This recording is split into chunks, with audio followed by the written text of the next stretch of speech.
Friends आज के जे कविताटा आलोचना करब सेई कविताटार नाम होच्छे ऑटम। कवि चार्ल्स क्लेयर।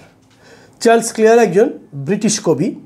तार जन्म 13 जुलाई 1793 और मृत्यु 28 मे 1864। मृत्युकाले तार बयस हयेछिलो 70। तिनि ग्रामांचलेर कवि बोले परिचित। ताके बहुजनई बोलतो बा तिनि विख्यात छिलेन ग्रेटेस्ट लेबारिंग क्लास पोएट बा पिजेंट पोएट बोले।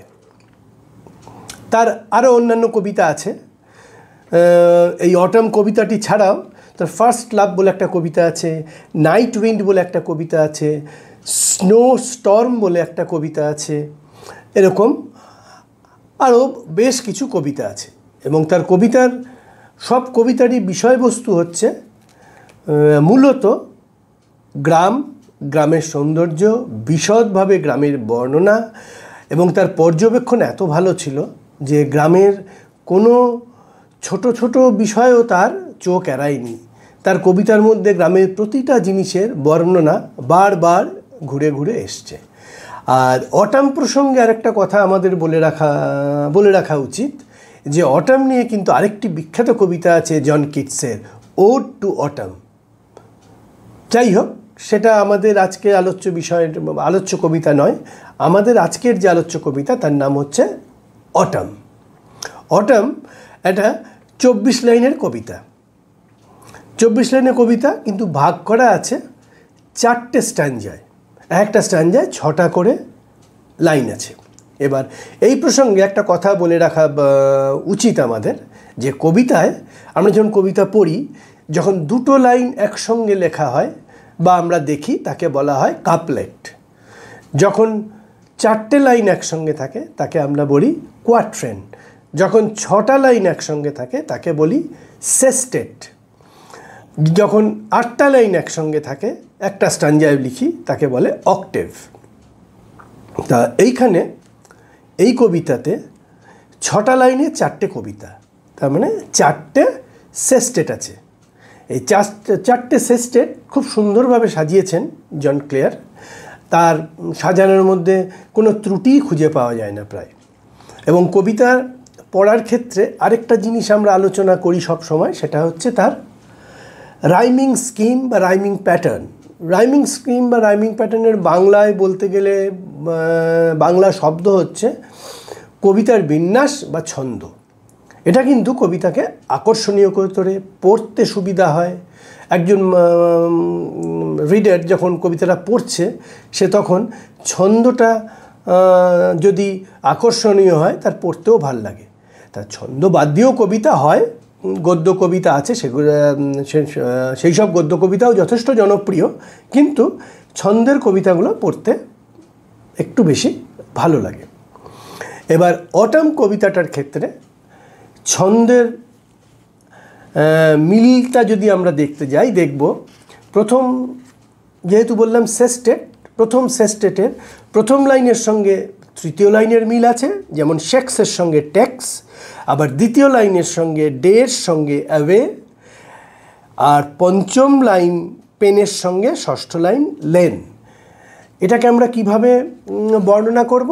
এটাকে আমরা বলবো এ বি সি সি। এরম করে 4টে স্ট্যাঞ্জাই এ বি সি সি এই ছন্দে এগিয়েছে। এবং এই ছন্দটা আমাদের পড়তে যথেষ্ট ভালো লেগেছে। এবং আমরা যখন কবিতাটা পড়ছি তখন পড়ার সময় বেশ গড়গড় করে পড়া যাচ্ছে। এটাই হচ্ছে এর এই ধরনের ছন্দ ব্যবহারের মূল উদ্দেশ্য। এবার এই কবিতাটার নাম হচ্ছে দ্য অটাম। এই অটাম কথাটা কিন্তু কবিতায় আর একবারও ব্যবহার হয়নি, শুধু নামের ক্ষেত্রেই ব্যবহার করা হয়েছে। কেন করেছেন এর কোনো বিশদ সর্বজনগ্রাহ্য কোনো ব্যাখ্যাও নেই। কিন্তু আমরা কবিতাটা পড়তে গিয়ে দেখি মাত্র একবার আমরা এই টাইটেল অফ দ্য পোয়েম যখন আমরা পাচ্ছি তখনই অটাম নামটা পেয়েছি। এবার কবিতাটা একটু পড়ি। কবিতাটা কি বলছে? I love the fitful gust that shakes, আমি সেই অকস্মাৎ ঝোড়ো হাওয়া, দ্যাট শেকস, যেটা কাঁপিয়ে দিচ্ছে, that casement all the day. Casement হচ্ছে দরজার মতো জানলা, অনেক জায়গায় একদিকে খোলা যায়, অনেক জায়গায় গড়ার থাকে না, নানা এলাকাতে নানা জায়গায় কেসমেন্ট নানা রকম রূপে দেখা যায়। এবং কবি এখানে বলছে তিনি ভালোবাসেন, আই লাভ, এই আই লাভ কথাটা বা আই লাভ টু সি, এই কথাটা কবি একাধিকবার এই কবিতায় ব্যবহার করেছেন। এবার I love the fitful gust that shakes the casement all the day, কবি কি ভালোবাসেন এই অকস্মাৎ বা হঠাৎ কোনো ঝোড়ো হাওয়া যেটা তার ক্যাসমেন্টকে নাড়িয়ে দেয়। And from the mossy elm tree takes the faded leaves away, এবং সেই ঝোড়ো হাওয়া, সেই দমকা হাওয়া কি করে, এলম ট্রি আমাদের এই উপমহাদেশে দেখা যায় না, ইউরোপিয়ান কান্ট্রিতে এলম ট্রি দেখা যায়। অল অ্যান্ড ফ্রম মসি এলম ট্রি মানে এলম গাছে শ্যাওলা হয়ে যাচ্ছে, এই গাছ থেকে পাতা, ফেডেড লিভস অ্যাওয়ে, যেসব বিবর্ণ পাতা আছে, হালকা রং হালকা হয়ে গেছে, সেই রকম পাতা সে ঝরিয়ে দিচ্ছে। জোরে হাওয়া দিলে শুকনো পাতা তো গাছ থেকে পড়ে যেতে আমরা দেখেছি, এখানেও ঠিক তাই হচ্ছে। Twirling them by the window pane without thousand others down the lane, window pane মানে হচ্ছে জানলার কাঁচ দিয়ে দেখা যাচ্ছে তার পাশ দিয়ে ঘুরতে হাওয়ায় ঘুরতে গাছের পাতাগুলো পড়ছে এবং তার সংখ্যাটা বলেছে 1000 মানে কি তিনি গুণে দেখেছেন? গুণে দেখেননি। আসলে এগুলোকে বলে হাইপারবোল, অতিশয়োক্তি। এবার হাইপারবোল, অতিশয়োক্তি, হাইপারবোলটা কী জিনিস? কবিতায় আমরা বহু ক্ষেত্রেই ফিগার অফ স্পিচ ব্যবহার করি, কিছু অলংকার। মানুষ যেমন অলংকার দিয়ে সাজে নিজেকে সুন্দর করার জন্যে, কবিতায়ও কবিরা কবিতাকে সাজায় কিছু অলংকার, ছন্দ তো বললাম, এবার কিছু অলংকার দিয়ে। সে হাইপারবোল হচ্ছে সেই রকম একটা অলংকার, এবং আরও এরকম অলংকার আছে, পড়াতে গিয়ে কবিতা যত এগোবে আরও সেগুলো বলবো। এই 1000 আদার্স ডাউন দ্য লেন, এই 1000টা হচ্ছে একটা হাইপারবোল, অতিশয়োক্তি। ডাউন দ্য লেন মানে সেই রাস্তার ধার দিয়ে, সেই রাস্তায়, যে রাস্তায় কবি থাকেন বা যে রাস্তার বর্ণনা করছেন সেই রাস্তার কথা বলেছেন। এবার দ্বিতীয় স্ট্যাঞ্জা, সেকেন্ড স্ট্যাঞ্জা কি বলছেন?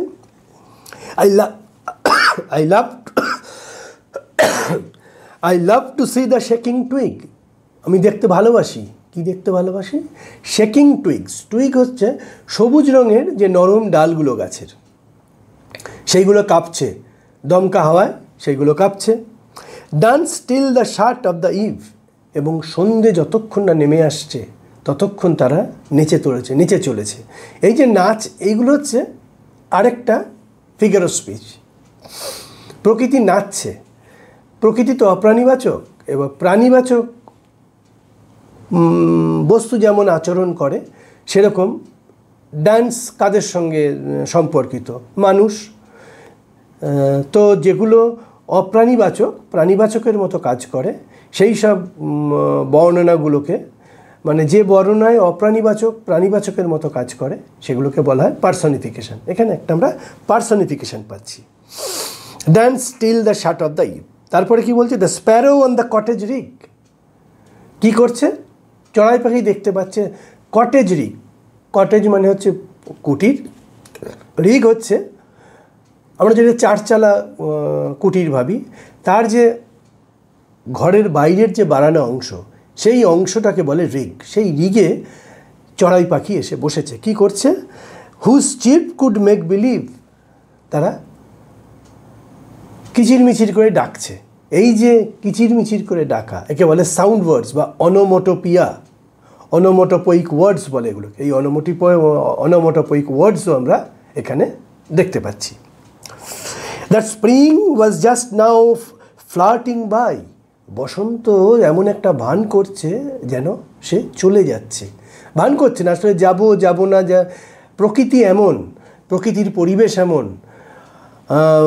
এখানকার আবহাওয়া এমন, মনে হচ্ছে যেন বসন্ত চলে যাচ্ছে। এবং তারপরে কি হচ্ছে, in summer's lap with flowers to lie, এবং সে গ্রীষ্মের কোলে ফুলদের ঘুমোতে দিয়ে চলে যাচ্ছে। এটাও একটা পার্সনিফিকেশন। যেন আমরা যেমন অনেক সময় রেস হয় না, সেই রেসে ব্যাটন 100 মিটার একজন ছুটলো, তারপরের একজন 100 মিটার পর একজন দাঁড়িয়ে আছে, তার হাতে আবার সে ব্যাটনটা দিয়ে দিই, সে আবার ছুটে গিয়ে আরেকজনকে দেয়। এখানে যেন প্রকৃতি এইভাবে এগোচ্ছে, একটা ঋতু শেষ হচ্ছে, সেই ঋতুর যে বৈশিষ্ট্য সেগুলো আস্তে আস্তে হালকা হয়ে যাচ্ছে, সে যেন প্রকৃতির ব্যাটনটা পরের ঋতুর হাতে দিয়ে চলে যাচ্ছে। এখানে অটাম চলে যাচ্ছে, অন্য কোনো দ্বিতীয় ঋতু এসে হাজির হবে। কে এসে হাজির হবে? I love to C the cottage smoke, আমি দেখতে ভালোবাসি। কি দেখতে ভালোবাসি? আবার তিনি ভালোবাসার কথা বলছেন। কি ভালোবাসেন? কুটিরের ধোঁয়া, কুটিরের মাথা দিয়ে যে ধোঁয়া বেরোয়। ঠান্ডার দেশ, হয়তো ফায়ার প্লেস আছে কিংবা চুল্লি জ্বলছে, তার ধোঁয়া, এগুলো তার নিত্য দিনকার দৃশ্য, রোজকার দৃশ্যগুলো আমরা দেখতে ভালোবাসি, আমরা অভ্যস্ত হয়ে যাই। সেই রকম কোনো একটা দৃশ্যের কথা বলেছেন। Curl upwards to the naked tree, এই ধোঁয়াগুলো কুণ্ডলীভূত হয়ে ওপরে উঠছে। নেকেড ট্রি মানে গাছের পাতা নেই, পাতাগুলো ঝরে গেছে। শুধু দমকা হাওয়ায় না, প্রকৃতি আস্তে আস্তে শীতকালের দিকে এগিয়ে চলেছে। ফলে শীতের আগে থেকেই পাতা ঝরতে শুরু করে, গাছ ফাঁকা হয়ে যায়, চিরহরিৎ বৃক্ষ ছাড়া। তারপরে কি বলছে? The pigeons nestled round the cote of dull November days like this. Pigeons মানে পায়রারা কি করছে? তাদের বাসার পাশে যে নিশ্চিন্ত জায়গাগুলো, সেখানে এসে আশ্রয় নিচ্ছে। অন ডাল নভেম্বর ডেজ লাইক দিস, এরকম বিবর্ণ একটা নভেম্বরের এইরকম দিনে, যে দিনের কথা কবি এই কবিতায় বলছেন। নভেম্বর মানে শীতকাল। The cock upon the dung hill crowing, মোরগগুলো গোবরের স্তূপের ওপর ডাকছে। The mill sails on the heath a going, mills হচ্ছে সেই ইউরোপিয়ান কান্ট্রিজে প্রচুর দেখা যায় উইন্ড মিলগুলো, বড় বড় পাখার মতো, যেগুলো ঘোরে। সেখানে ওই একটা শক্তি আরেকটা শক্তিতে রূপান্তরিত হয়, ভেতরে ওই মিলে অন্য কিছু প্রয়োজনীয় জিনিস সব তৈরি হয়, বিদ্যুৎও তৈরি হয়, নানা রকম জিনিস তৈরি হয়। এবং বলছে the mills sails on the heath a going, heath হচ্ছে যে জমিগুলো ব্যবহৃত হয়নি, অব্যবহৃত জমির ওপর এই মিলগুলো একটা নির্দিষ্ট গতিতে চলছে, জোরে হতে পারে, আস্তে হতে পারে। The feather from the raven's breast, raven হচ্ছে এক ধরনের পাখি, অনেকে দ্বারকাক বলে, ওই কাকের মতো এক ধরনের পাখি, একটু বড় পাখিগুলো, তাদের বুক থেকে পালক ঝরে পড়ছে। কোথায় পড়ছে? Falls on the stubble lea, stubble হচ্ছে শস্য কেটে নেওয়ার পরে যে নিচের যে অংশটা অবশিষ্ট থাকে তাকে বলে স্টাবল। সে স্টাবল লি মানে যে উপত্যকায় যে বিস্তীর্ণ মাঠে যে চাষ হয়েছিল, তার যে ধান বা যে কোনো শস্য কেটে নেওয়ার পরে যে স্টাবলগুলো, যে নিচের অংশটা পড়েছে, তার উপরে সেই কাকের মতো একটা প্রাণীর পালক বুক থেকে খুলে এসে ওইখানে পড়ছে। দ্য অ্যাকর্ন হচ্ছে এক ধরনের খয়েরি রঙের ছোট বাদাম। The acorn near the old crow's nest, একটা বৃদ্ধ কাকের বাড়ির কাছে একটা অ্যাকর্ন, মানে আসলে বলতে চেয়েছেন কবি যে গাছটাতে বৃদ্ধ কাকের, বয়স্ক কাকের বাড়ি, সেই গাছটা হচ্ছে অ্যাকর্ন গাছ। সেই অ্যাকর্ন গাছের নাট, সেগুলো পড়ছে। কোথায় পড়ছে? পরের লাইনই পাবো আমরা, ফল প্যাটারিং ডাউন। প্যাটারিং আমরা জানি বৃষ্টির জলের আওয়াজকে আমরা পিটার প্যাটার বলি, এখানে কিন্তু বৃষ্টির জলের আওয়াজ বলেনি, এখানে ওই অ্যাকর্ন ফল পড়ছে। ফল প্যাটারিং ডাউন দ্য ট্রি, গাছের নিচে পড়ছে, যে পড়ছে তার আওয়াজ হচ্ছে, এটা হচ্ছে অনোমোটোপোয়িক ওয়ার্ডস। দ্য গ্রান্টিং পিগস, এমনি আমরা জানি যে এর ডাককে, শূকরের ডাককে আমরা গ্রান্ট বলি, পিগ গ্রান্টস বলি। এখানে গ্রান্টিং পিগস, অনেকগুলো শূকর, তারা ঘোঁত করে আওয়াজ করছে। কী করছে? দ্যাট ওয়েট ফর অল, তারা সম্ভবত অপেক্ষা করছিল অ্যাকাউন্টগুলো পড়বে এবং স্ক্র্যাম্বলস অ্যান্ড হারি ওয়্যার দে ফল, এবং তারা ছুটে চলে যাচ্ছে, আঁচড়াচ্ছে, ধাক্কাধাক্কি করছে সেইগুলো খাওয়ার জন্যে। এইটা হচ্ছে কবিতার লাইন বাই লাইন বাংলা মানে বলতে যা বোঝায়। এখানে কবিতার অনেকটা অংশই পরিষ্কার হয়ে গেল, কিন্তু এই কবিতায় ক্লেয়ার, জন ক্লেয়ার, এই চার্লস ক্লেয়ার যে বিষয়টা আমরা পাই সেটা হচ্ছে জন ক্লেয়ার হচ্ছে একজন প্রকৃতি প্রেমিক কবি। তিনি প্রকৃতিকে ভীষণ ভালোবাসেন, প্রকৃতির সম্পর্কে তার ভালোবাসা অসীম।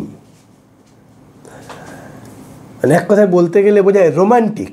তিনি একজন রোমান্টিক কবি। Romance for poem is appreciated, প্রশংসা করা হয়। এবং তিনি গ্রামাঞ্চলের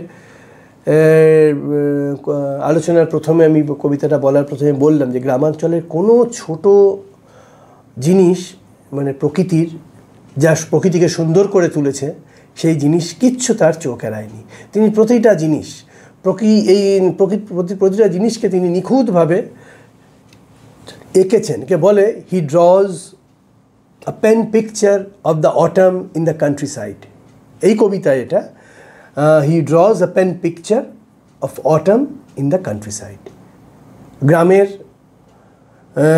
প্রতিটা দৃশ্য এবং তার কবিতার প্রতিটা লাইন একে আবর্তিত করছে। Pivots round the beauty and charm of the nature. প্রকৃতির যে সৌন্দর্য তাকে ঘিরে কবিতাটা তৈরি হয়েছে। তার যে ছোট ছোট শব্দ, হুইটফুল গাস্ট, তারপরে mossy elm tree, twirling leaves, shaking twig, cottage rig, lap, summer's lap, তারপরে trees, pigeons nestled round the court, dung hill বা কাউডাং হিল, এইসব যে শব্দগুলো ব্যবহার করেছেন এগুলো একদম টিপিক্যাল গ্রামের শব্দ। গ্রামে এইসব জিনিসগুলো আমরা দেখতে পাই এবং এইগুলো ব্যবহার করে তিনি ছবিটাকে আরও বিশ্বাসযোগ্য করে তুলেছেন। তিনি যে প্রকৃতির কথা বলছেন সেই প্রকৃতি আরও কতটা মানুষের কাছে বিশ্বাসযোগ্য হয়ে উঠবে, পাঠকদের কাছে বিশ্বাসযোগ্য হয়েছে, তার জন্য তিনি এই শব্দকল্প বা ইমেজারিগুলো ব্যবহার করেছেন, যা 100% সঠিক। এগুলো পড়তে পড়তে আমরা সেই দৃশ্যগুলোকে দেখতে পাই যেন।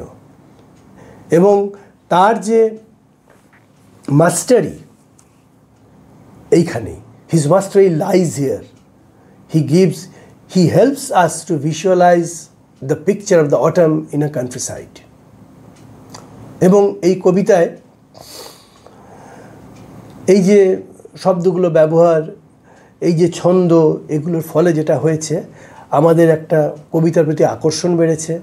কবিতাটা আমাদের দীর্ঘদিন মনে থাকবে।